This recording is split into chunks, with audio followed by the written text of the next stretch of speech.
भारत में सिक्के का साइज, उसका आकार, उसकी मोटाई समय समय पर बदलते रहता है। कभी ज़्यादा मोटा तो कभी पतले सिक्के छापे जाते हैं। आप पहले देखे होंगे 5 रुपया का बड़ा मोटा कॉइन आया करता था, जो कि अभी 5 रुपया का पित्तल वाला जैसा लगता है, हालांकि वो पित्तल नहीं है, वो छोटा सा कॉइन, उसको पतला कर दिया गया है। उसी तरह से 1 रुपया और 2 रुपया का पहले मोटा मोटा बड़ा बड़ा कॉइन आता था, जिसका साइज अब बहुत ही छोटा कर दिया गया है। क्या इसके पीछे रीज़न है? क्या सरकार ने बस यूं ही इसको बदल दिया है? नहीं, इसके पीछे एक बड़ा रीज़न है। क्या? आज इसी को समझने का प्रयास करेंगे। इसके अलावा आप लोगों ने देखा होगा कि 25 पैसे और 50 पैसे के पहले कॉइन चला करते थे, उसे किस तारीख को आधिकारिक रूप से बैन कर दिया गया, यानी कि बंद कर दिया गया, गैर कानूनी घोषित कर दिया गया? क्या आपको ये बात पता है?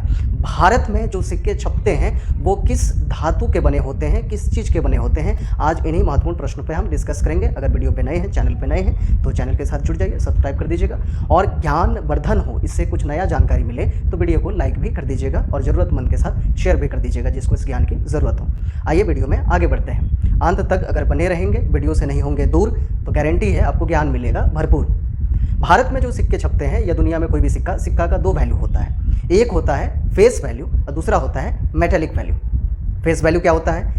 सिक्का पे जो प्रिंटेड होता है, जो लिखा हुआ रहता है, उसे फेस वैल्यू कहते हैं। यदि किसी सिक्के पे 1 लिखा है, मतलब उसका फेस वैल्यू 1 है।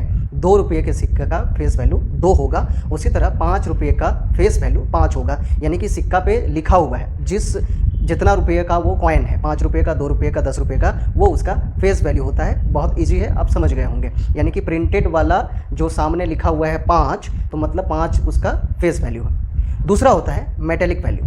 मेटेलिक वैल्यू का मतलब है सिक्के को बनाने में उसका प्रिंटिंग का टोटल कॉस्ट कितना आया हुआ है, वो होता है मेटेलिक वैल्यू।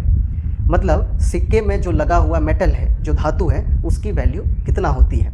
इसको उदाहरण से समझते हैं। मान लीजिए एक सिक्का को पिघलाया जाता है और पिघलाने के बाद उसका जो मेटल मिलता है, मेटल प्राप्त होता है, उसको बाज़ार में बेचने जाते हैं, तो उसका वैल्यू हमें 5 रुपया मिलता है। इसका मतलब हुआ कि सिक्के का मेटेलिक वैल्यू 5 रुपया है। इसको बढ़िया से समझते हैं उदाहरण के द्वारा कि सिक्के का साइज, शेप, उसका मोटाई क्यों घटाया गया है, कम क्यों किया गया है। मान लीजिए कोई 1 रुपया का सिक्का है। एक व्यक्ति उसको गलाता है, पिघलाने के बाद उसे मार्केट में ले आके बेच देता है। बेचने पर उसे 2 रुपया मिलता है। आप गौर किए होंगे, मैंने कहा था सिक्का 1 रुपये का था, उसे पिघलाने के बाद उसे मिला कितना? 2 रुपये, जो कि उसका मेटेलिक वैल्यू था। तो ऐसे में क्या होगा, जब मेटेलिक वैल्यू ज़्यादा हो जाएगा तो आदमी 1 रुपया का सिक्का पिघला दिया तो नुकसान हुआ, लेकिन उसे मेटेलिक वैल्यू के कारण उसे 2 रुपया मिला मार्केट में। 1 रुपया का नुकसान तो हुआ, पर मिला कितना? 2। इसका मतलब 1 रुपया का नुकसान हुआ ही नहीं, क्योंकि मिल रहा है 2, तो 1 रुपया का मुनाफा हो गया। ऐसे में मेटेलिक वैल्यू ज़्यादा हो गया, है ना, फेस वैल्यू की तुलना में, क्योंकि प्रिंटेड वैल्यू 1 था, जबकि पिघलाने के बाद बेचने पे 2 मिला, दैट इज़ मेटेलिक वैल्यू। इसका मतलब फेस वैल्यू से मेटेलिक वैल्यू ज़्यादा था। अब लोग क्या करेंगे, इस चक्कर में सिक्कों को पिघला के मार्केट में बेचना शुरू कर देंगे, ज़्यादा मुनाफा कमाने के लिए। ऐसे में अर्थव्यवस्था पे एक संकट आ जाएगा, अर्थव्यवस्था हो जाएगी खराब, सरकार को देना पड़ेगा जवाब, और आरबीआई का गड़बड़ा जाएगा हिसाब। चारों तरफ एक बहुत ही बुरा माहौल हो जाएगा, एक क्राइसिस आ जाएगा, आप कह सकते हैं, क्योंकि लोग कॉइन को पिघला के ज़्यादा मुनाफा कमाने के चक्कर में बेचना शुरू कर देंगे, क्योंकि उसका मेटेलिक वैल्यू ज़्यादा हो गया। इसीलिए महंगाई के हिसाब से, जैसा बाज़ार का हालात होता है, उस हिसाब से सिक्के का मेटेलिक वैल्यू कम रखने की कोशिश की जाती है उसके फेस वैल्यू से, ताकि लोग जब उसको पिघला के मार्केट में बेचने जाए तो जितना फेस वैल्यू है उससे उसको कम मिले। यानी 5 रुपये का सिक्का को पिघला के कोई बेचने की कोशिश करे तो उसे 4 रुपया मिले, 3 रुपया मिले, क्योंकि उसकी मेटेलिक वैल्यू उतना ही है। तो ऐसे में लोग पिघला के नहीं बेचेंगे। इसलिए महंगाई बढ़ जाने के कारण पहले 5 रुपये के मोटे आते थे सिक्के, उसको हटाकर अब पतले वाले 1 रुपये, 2 रुपये समेत सभी सिक्कों को छोटा और पतला कर दिया है। तो बात आपके समझ में आ गई होगी।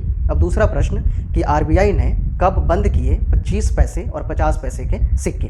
वीडियो पे नए हैं, चैनल पे नए आए हैं, पहली बार देख रहे हैं, तो ऐसे ज्ञानवर्धन बहुत सारे वीडियोस हमारे चैनल पे अवेलेबल हैं, आप वहां जाकर के देख सकते हैं। आरबीआई ने पहली बार नोट कब छापी थी? महात्मा गांधी का फोटो सबसे पहले किस नोट पे छपा था, कब छपा था, और वो गांधी जी की जो फोटो है अब नोट पे देखते हैं वो कहाँ से ली गई है। और एक महत्वपूर्ण सबसे इम्पोर्टेंट सवाल कि कॉइन पे सिग्नेचर क्यों नहीं होता है आरबीआई गवर्नर का। इन सारे सवाल के जवाब आपको नीचे वीडियो में मिल जाएंगे, आप चैनल पे जाके उसको देख सकते हैं, या आई बटन पे भी लिंक आ रहा होगा, वहाँ भी जाके आप देख सकते हैं। बात करते हैं कि आरबीआई ने कब बंद किए 25 पैसे और 50 पैसे के सिक्के।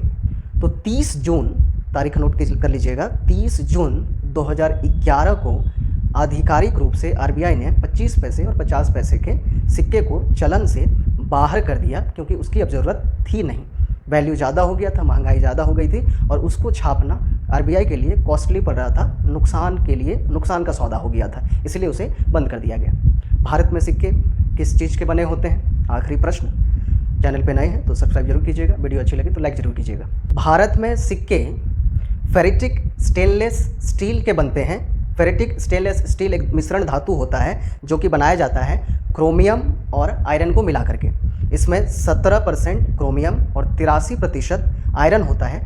दोनों को मिक्स करने पे फेरेटिक स्टेनलेस स्टील बनता है और इसी से भारत में सिक्के बनाए जाते हैं। और 10 रुपये 20 रुपये का सिक्के का क्या कहानी है, इसके लिए अलग से सेपरेट वीडियो बना दूंगा। उसके लिए आपको चैनल से जुड़ के रहना पड़ेगा इसी तरह के और नए इंटरेस्टिंग वीडियो के लिए।